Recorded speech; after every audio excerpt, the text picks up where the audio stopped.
traveling to Stockholm, Sweden today, and my special guest is chef author Stefan Ekengren, who is the author of a book that's all about potatoes and cooking with potatoes, and it's called, Stefan, did you say Potato Total? Yes, it's Potato Total. Yeah. Potato Total. So tell us, how did you decide to do this book? Is this your first book? No, it's my third book here. So I've done one book about the traditional Swedish food in common, and one book about the festivities here in Sweden, and this is my third book. So, I've been thinking a long time about doing a book about potatoes, because it's such a important ingredients for everybody, for every chef, and for everybody that eats. Yes. So that was why we did it about potato. What kind of potato is popular in Swedish cuisine? Is there a specific, like, are the white potatoes, the sweet potatoes? Is there one? Oh, it's the white.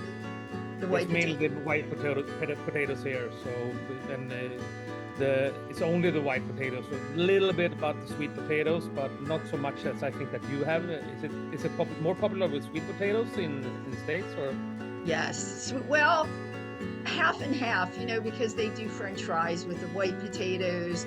But in the South, sweet potatoes are really popular. They're more popular, but sweet potatoes are popular also. So what kind of recipes, do you do recipes with all types of potatoes in the book? Yeah, I do it with the starch potatoes and the other potatoes that is not, but it's everything. It's pommes frites and pommes frites, and so it's potato gratin, and it's all the things that I think that you are eating in the States also. So it's but we have our specialties here in Sweden also. The Hasselback potato. You know that one? Yes, I do, but maybe you can tell our audience what that is. There's a kind of potato that we use for the Sunday roast here in Sweden. It's our specialty, because you take the potatoes and you cut it in thin slices, but not through the whole potatoes. So it gets thinly sliced, but you have the whole potatoes, and then you put it in a form, and then you have butter and oil and some salt and pepper on top of it, and then you cook it in the oven, so it gets a little bit crispy on the top, but moist and creamy in the middle. That's Hasselback potatoes. That's Sweden's the most popular potatoes in Sweden, I think, especially for when you eat the Sunday roast or something like that on the weekends. So that's, of course, a part of the Is book. that an old traditional dish, or is that something new? Because I've learned about that not too long, like a few years ago. But is that something in the tradition of Sweden? I think it's a little bit about tradition. It's not a couple of hundred years old. It's not like that, but it's. I think it's tradition. I ate it when I was small. So. Okay. So it's been there. It's been around. Yeah, it's been there. Yeah. Yes. And it's typical for Sweden, I think. And the good thing about it is that when it comes to raw, it keeps its name, Hasselback potatoes. So that's Hasselback. It's a name of a place here. It's the name of a restaurant here in Stockholm.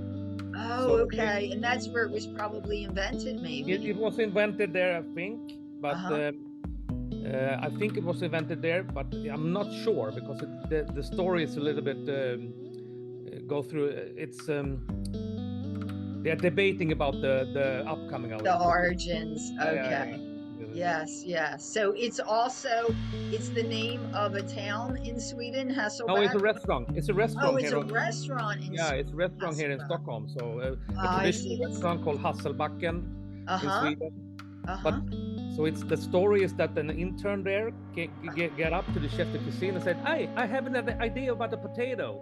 And this is in the 60s or the 50s in Sweden, in Stockholm here, and the attitude in the restaurant was a little bit more tough. It was quite admiring that he got up to the chef de cuisine, and said that he had an idea, and it was these potatoes, but the recipe is in a book from the late 70th century, you know.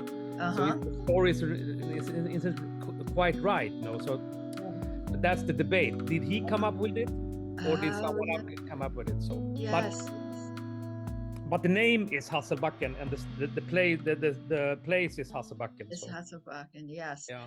Hi, I'm Maria Liberati, Gourmand World Award-winning author and chef. You know, I've spent years educating and exploring the world in my very own TV show.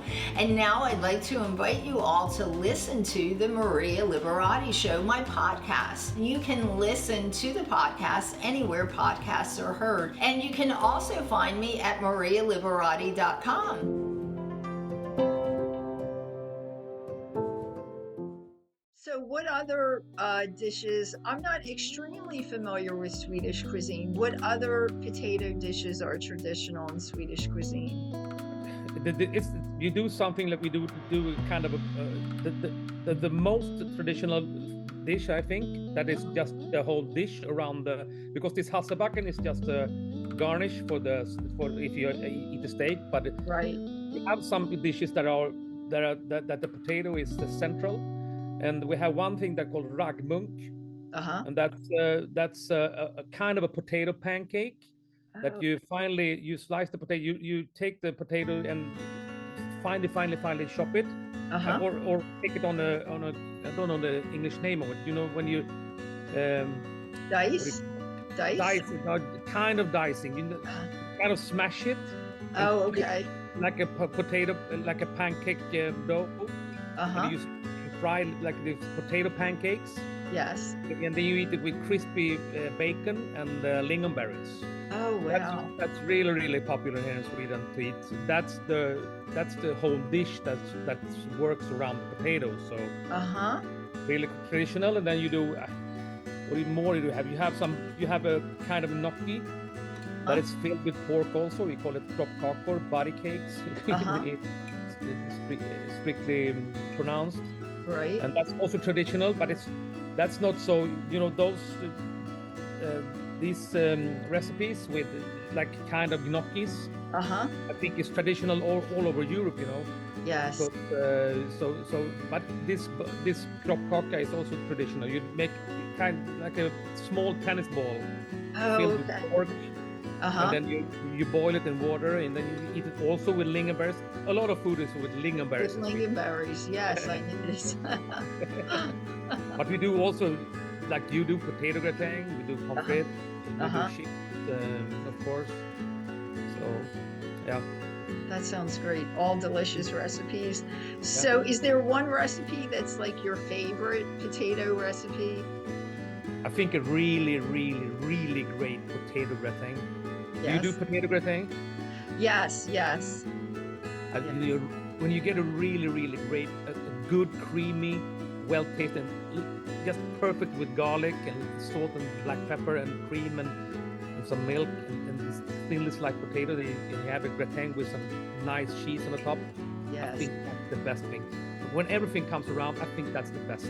That's the best. Yeah, it is. It's delicious. It's just delicious. Really delicious.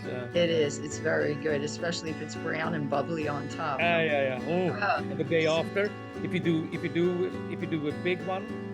So, and then you heat it up, and the day after, it's almost better the day after. Oh yes, the taste is just.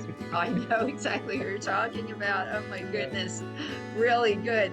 So Stefan, I usually try to ask my food guests this question at the end of their interview. What does food mean to you? So can you tell my audience, what does food mean to you as a chef? Food. What does it mean to you? Do you have any? Food for me, mostly it's memories, I think, because it's food. It's obviously it's food that I need to eat. I like to eat tasty food and like to have it. I don't think it's going to be interesting every time, but if you should say something that I think is strong about food is memories, because I love to eat food and like create food that comes from memories from our childhood, and I think a lot of food is and tastes are coming from your childhood, memories from your childhood, or when you grow up. So for me, if I should say everything besides that that it's food you need to eat and you need it to be tasty. I think it's memories. I think memories is a big, strong thing for me as a chef, and I create a lot of dishes from memories and from. I want it to be. You don't have to be strict that it's a copy of your memory, but if you can find some little bit of ingredients, a little bit of hinge from, what you call it, hinge, but a little bit from your memories when you were small or something, when another memory from when you met your partner or something like that. I think that's a key thing for me with food. Exactly. I love it. I love that. Yes, because memories make the food interesting too. Yeah. It's not just, that's great. I love you can that. feel a little bit of little smell or something, or a little crispy, something like, or something how you eat it, or something. It could be anything. So exactly. Yes. Anything just brings that memory back, right? Yeah. That's wonderful. Thank you so much, Stefan, for being here. Thank you. Where can people find the book? Is it online on Amazon or anything? I think it's online on Amazon. I think it's going to come to the stores also. So I hope so. Oh, that's great. Yes. Is it released already, or? Yeah, it's released. Yeah, it's released. Yeah, it's released. Okay, great. And can people find you? Are you at a specific restaurant if we visit Stockholm? So I have a restaurant called Hantverket. Okay. And where's that in Stockholm? Yeah, in the middle of Stockholm. Yeah. Okay. Big cozy restaurant, simple food. Not simple food, but it's not a fine dining restaurant. It's a big steamy restaurant with where it's